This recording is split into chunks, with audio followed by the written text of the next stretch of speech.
Vauxhall's second generation Mokka small SUV needed a really significant update and gets it with this far-reaching mid-term refresh. Sharper looks are matched by a reworked cabin, and powertrain choice is split between conventional, hybrid and EV. It might all be enough to make this Griffin brand model worth a second look. Vauxhall's reimagined what its little Mokka SUV can be. Here, we're going to check out the updated version of this second generation Mokka B design. As Vauxhall's second best-selling model, the Mokka small SUV is obviously highly significant to the old Griffin brand and has been for over a decade. We first saw it back in 2012 with a Mokka X update in 2016, but in 2021 that largely Korean confection was replaced by the second generation Stellantis Group-engineered design we have today. This car initially sold quite well, but latterly has been in great need of an update, with sales falling by a third. Hence the facelifted version of this model that we're going to look at here. As before, this is merely a Vauxhall flavoured version of the basic design, also variously marketed by Stellantis brands as either a Peugeot 2008, a Citroën C3 Aircross, or a DS3, with much the same drivetrain, also used by the Jeep Avenger and the Alfa Romeo Junior. In every case, as with this Vauxhall, there's a pure electric drivetrain available alongside a combustion one. So, why would you choose a Mokka? Well, to help dealers better answer that question, Vauxhall's given this updated model a smarter look and a nicer interior. Will it be enough? Well, to find out, you'll need the industry's most comprehensive review, the Car and Driving Road Test. It's fair to say that the Mokka model line doesn't have a history of rewarding drive dynamics. The pre-2019 era Mokka A design served up handling that was about as entertaining as a trip to the dentist, but we hoped when we first tested the earlier version of this replacement Mokka B that its relatively lightweight and quite advanced CMP platform might change things quite a lot. Maybe even make it Duke or Puma-like. Yes, we knew that beneath the jaunty panelwork, this car shared the same Stellantis underpinnings as two class rivals not known for their dynamic drive, Peugeot's 2008 and the DS3 Crossback. But we were also aware that with the also similarly engineered Vauxhall Corsa Super Mini, the Griffin brand had been granted some Stellantis latitude to tune for British roads. But that didn't happen with the Mokka B, and nothing's been done since. So, if you're one of the tiny minority of customers in this segment, prioritising driving enjoyment over gym, car park, street cred, you might be better off looking elsewhere. The fashionista target market for this car won't care very much about that, of course. Ideally, Vauxhall wants customers to choose some sort of electrified Mokka. Indeed, with this car's similarly sized Frontera crossover showroom stablemate, it's a hybrid, an EV, or nothing. The Griffin brand hasn't yet been quite that prescriptive with this Mokka, but the car's conventional engine range has been slimmed down to just a single version of the usual 1.2-litre 3-cylinder petrol unit, which offers 136 PS in 6-speed manual guise or 130 PS with an 8-speed auto. Regardless of transmission choice, 0 to 62 miles an hour takes 8.9 seconds. If it's an auto you want and you've a little extra in your budget, it's worth negotiating yourself up to the hybrid powertrain, which arrived in the range just a year before this facelift.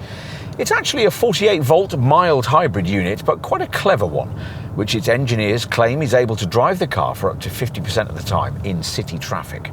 With this Mokka, it produces more power than it does in most of the other Stellantis models in which it's used, 145 PS, though the torque figure remains at the 230 Nm figure usual for this unit.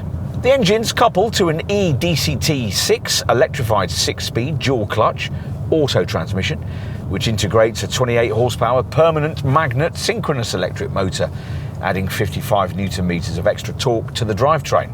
That extra pulling power springs you off the line a little quicker. 0 to 62 miles an hour takes 8.4 seconds, and you might also notice the benefit with mid-range overtakes. And to facilitate that, The e-motor will act as a generator to recharge the hybrid system's 48-volt battery every time you brake or come off the throttle. What about the full electric variant, the Mokka Electric model we're trying here? Well, this car doesn't feel quite as urgent away from rest as its Corsa electric showroom stablemate, but it's not slow, with 62 miles an hour from rest taking 9 seconds. As before, this model shares nearly all the same mechanicals you'll find in that EV Super Mini, though the usual single-speed auto transmission is now solely mated to the CMP platform's largest available 54 kilowatt-hour long-range battery. This offers a range of 250 miles, a big jump from the 209-mile figure of the Mokka E we tried back in 2021. It's linked to a more powerful 156 PS motor than before, 20 PS more, though doesn't actually feel any faster because the 260 Nm torque figure is just the same. 0 to 62 miles an hour is rated at 9 seconds, but in place of the near 130 mile an hour top speed of a petrol-powered Mokka, the flat-out figure here is just 93 miles an hour. Still, when was the last time you drove at 93 miles an hour? Perhaps you better not answer that. It's worth pointing out that you'll only get near the claimed range figure if you engage a rather restrictive eco drive setting that drops power output right down to 83 PS. Normal is the default drive mode, with sport necessary to release the full claimed drivetrain output. Like all electric vehicles, this one has a bit of a weight problem. That drivetrain adds over 300 kilos of bulk, but that arguably helps the Mokka Electric when it comes to ride quality. True, you'll feel things like speed humps keenly, but at speed on the open road, it handles tarmac tears a little better than its combustion cousins. There's very light steering, which you'll need to get used to, and a button to increase brake regeneration, which will charge the battery as you brake or cruise and eke out that all-important driving range. This is a cleaner, more appealing take on the second generation Mokka, but you might need a long stare and a quick reference to the old car to realise just why. Here at the side, the update changes are minor. A black design strip now runs from the A-pillars above the side windows, with another running across the lower door surfaces to the rear. Otherwise, as before, this Mokka B design remains the archetypal modern small crossover, all sweeping creases and colour-coded finishing, with very short overhangs, an angular C-pillar, and this crease that flows up through the front door towards the wing. As before, it's squat and muscular looking on wheels of between 17 to 18 inches in size. We've got the 18 inches here, housed within chunky wheel arches. This EV version gets special aero wheel designs. And all Mokkas now get this contrast-coloured black roof, a standard feature providing you avoid entry-level trim. The main visual changes made as part of this update are at the front here, where a new cut line below the blacked-out visor grille has been added. The LED headlamps also gain a more distinctive 3 lighting block signature, plus chrome has been dispensed with, and there's a redesigned front bumper. As before, the bonnet is characterised by this pronounced central ridge. The rear plays a similar styling trick to the front, making the car look wider than it actually is. The slender sculpted LED tail lights, which now have an updated illuminating signature, play a key role, as does the well-spaced out Mokka name that sits above the crease running through the tailgate. There's the usual subtle roof spoiler and shark's fin aerial just beyond. And as before, everything sits on the usual Stellantis Group small car CMP platform. So not all that much has changed outside. Has more of the update budget been spent in the cabin? Well, let's step in and find out. Well, yes, there are a few bigger changes in the interior, where the so-called multimedia pure panel system on the dashboard now houses 2 10-inch screens. Previously, the most affordable Mokka models were limited to screens of only 7 inches in size. As before, it's a cabin you're not going to like much if you object to shiny, smudge-worthy piano black plastic, and it's also one that would benefit from a splash or two of colour, though the contrasting grey on these sports seats looks quite smart, and there's some nice carbon fibre style trimming ahead of the passenger. The steering wheel's new as well. It gains the same design as used in this model's Frontera and Grandland SUV Griffin showroom stablemates, though it lacks paddle shifters and we found it to be a little overlarge. Overall, though, it's quite a nice place to sit, and we applaud Vauxhall's continuing decision to fly in the face of perceived Stellantis design policy and separate out climate controls from the touchscreen into a lower bank of physical buttons. Having just tested a rival Ford Puma where that isn't the case, the day-to-day usability difference that made was very noticeable. You sit a little higher than that aforementioned Puma, but lower than in something like a Jeep Avenger, which is a good compromise in this segment. And to suit the current zeitgeist, you're surrounded by sturdy fabrics and recycled plastics. We mentioned the new instrument screen, which is actually 2 inches smaller than that of the pre-facelift Mokka we tested back in 2021, when top spec models got a 12-inch display. The software and graphics have been updated since then, though not to the point where this setup can offer you the kind of layout choice and full screen mapping option you'll get on some rivals. As before, the primary interface sees the majority of the screen devoted to digital speed, gear selection and speed limit readouts. With this EV version, there's space for a central power flow meter and flanking graphics for a power meter on the left and battery charge on the right. This central 10-inch infotainment screen now includes a number of functions previously controlled by dashboard buttons. There are also clearer widget-style menus, better Hey Vauxhall voice recognition with Chat GPT functionality, and wireless Apple CarPlay and Android Auto smartphone mirroring. As usual with a Stellantis-sourced central display, there are customisable widget sections for commonly used functions, and you can keep swiping left to find others. There's also another usual Stellantis screen feature, the applications drawer, where on this EV version you'll find the battery management features. What else? Well, it's straightforward to adjust wheel and seat to find a good driving position, but unfortunately lumbar support is limited to a top spec ultimate trim level few will stretch to. You've also to stretch to that trim level for another near essential these days, a wireless phone charger. At least all Mokkas get rear parking sensors, and if you avoid the 2 base trim levels, a rear view camera as well, which you're going to need because over the shoulder visibility in here is somewhat hampered by the rising window line and the thick rear pillars. Cabin storage space would be okay if the glove box wasn't halved in size by a fuse box, but there are decent door bins, plus a lidded cubby sits behind the cup holders you'll find between the seats. You won't find connectivity ports in it because they're around the deep bin at the base of the centre stack. There are twin USB-C ports and a 12-volt socket. Okay, so let's have a look in the rear. Now, as before, the short rear doors and small aperture you enter through suggest that it's not going to be particularly spacious back here.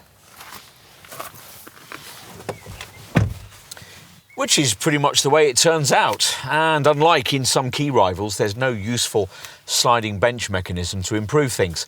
Legroom for adults would be okay on a short to medium length journey, but you wouldn't really want to be back here for much longer than that.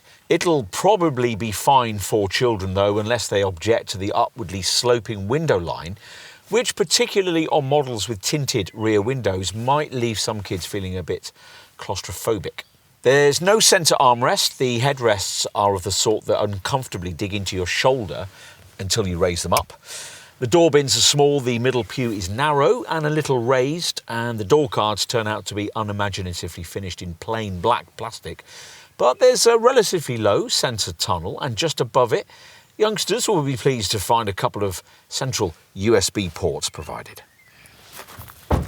Right, to the loading area now. Now, it's somewhat frustrating that you do have to hunt around a little bit for the button to open the tailgate, but it's here just above the number plate, and you're probably going to get your hands dirty with road grind pulling it up because there's no powered hatch option. With everything open, there's a usefully large aperture, but quite a high lip, and a 350 litre capacity figure that's a hefty 110 litres less than you'd get in the brand's cheaper Frontera SUV model. To give you some segment perspective, a rival Nissan Juke offers 422 litres, while a Ford Puma has 456. It's a deep space, which makes the lack of an adjustable height boot floor all the more noticeable. You only get that with top Ultimate trim, and you can't add it as an option. There are bag hooks on either side and an LED light on the left. The rear bench has an inflexible 60-40 split when the rear seat is folded up to 1,105 litres of room is released in a combustion Mokka model, or up to 1,060 litres in this Mokka Electric. At the time of this test in spring 2025, Mokka pricing was starting from around the £25,000 mark, which is quite a bit higher than the entry-level figure for the pre-facelift model, but that's partly because, as part of this update, Vauxhall decided to delete that older design's entry-level 100 PS 1.2 litre engine. The base price now gets you the 136 PS 1.2 litre manual model. The 130 PS auto version costs £1,600 more, and the 145 PS hybrid variant starts from around £28,000. With all the engine choices, there are 4 main trim levels: Griffin, Design, GS and Ultimate. As we filmed, Vauxhall was asking from around £32,500 upwards for this Mokka Electric, which was available with Griffin, Design, GS and Ultimate trim at prices up to around £38,000. Before we get into alternatives from other brands, you might want to look at one on the other side of your local Vauxhall dealer's showroom. The brand's Frontera small SUV shares virtually all the same engineering as this Mokka, but is more spacious and offers a model-for-model saving of around £3,000. But it's not as trendy looking as this Mokka, and for the target audience here, that'll be crucial. There are other Stellantis Group models in this price bracket that share the same engineering too. Of course, slightly more affordable are the Citroën C3 Aircross and Fiat 600 and Grande Panda models, while closer to this Vauxhall's price point are cars like the Peugeot 2008, the Jeep Avenger, the DS3 and the Alfa Romeo Junior. Outside of the Stellantis Group, if you're looking at a combustion Mokka, you might also want to consider the segment's bestseller, the Ford Puma, or maybe cars like Volkswagen's T-Cross, the Seat Arona, or the Skoda Kamiq. We'd also recommend you consider the Mazda CX-30, the Volkswagen Tego, or if you've a little more to spend, the Honda HR-V. If you haven't, and you're on a tight budget in this segment, there's always the MG ZS, the Hyundai Bayon, the Dacia Duster, the Kia Stonic and the KGM Tivoli. This Mokka Electric vies with close rivals like its Stellantis cousins, the Peugeot E 2008, the Citroën E C3 Aircross, the Jeep Avenger EV, the DS3 E-Tense and the Alfa Romeo Junior Elettrica.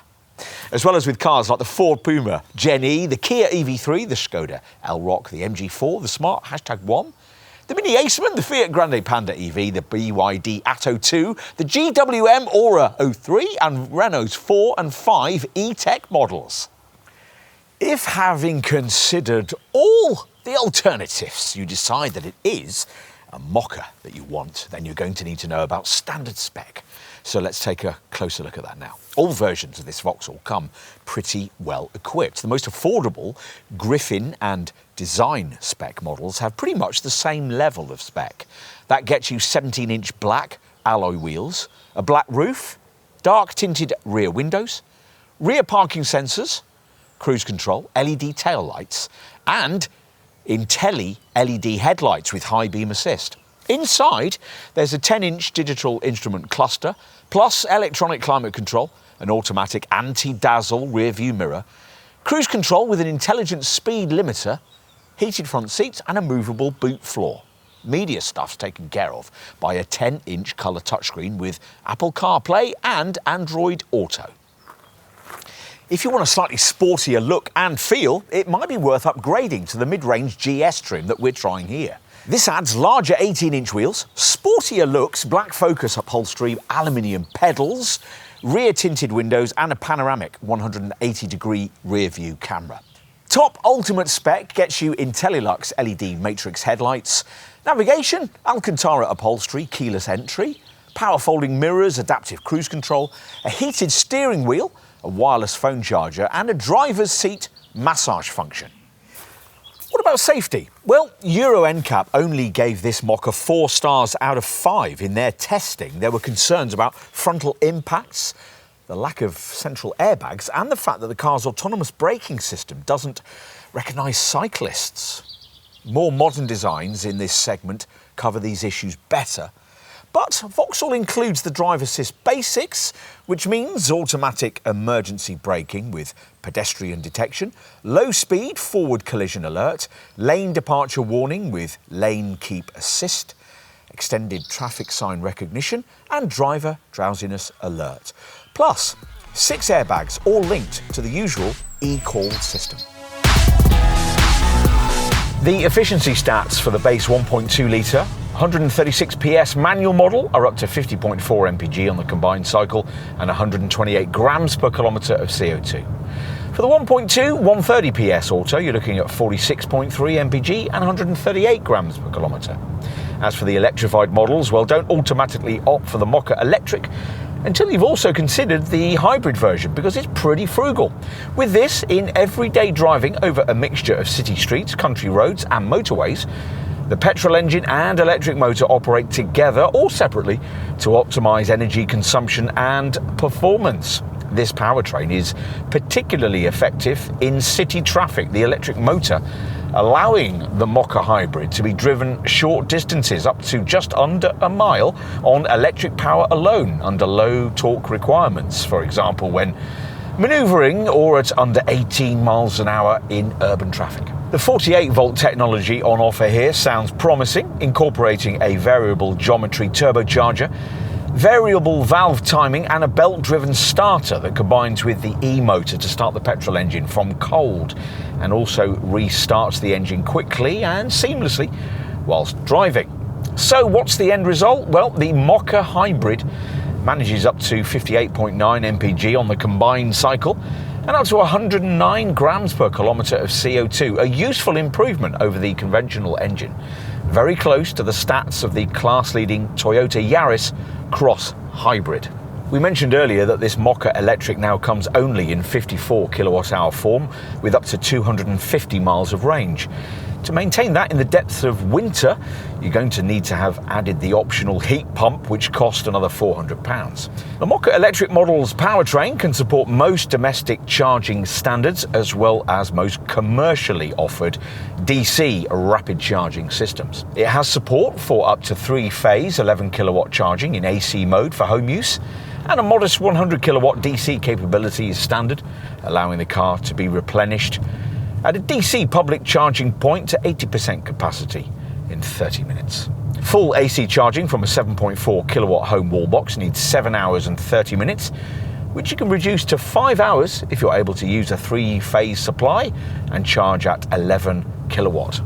Plug into a domestic socket and you'll need a yawning 21 hours and 45 minutes. What else? Well, benefit-in-kind tax ratings for the conventionally engined Mokka are between 31 and 33%.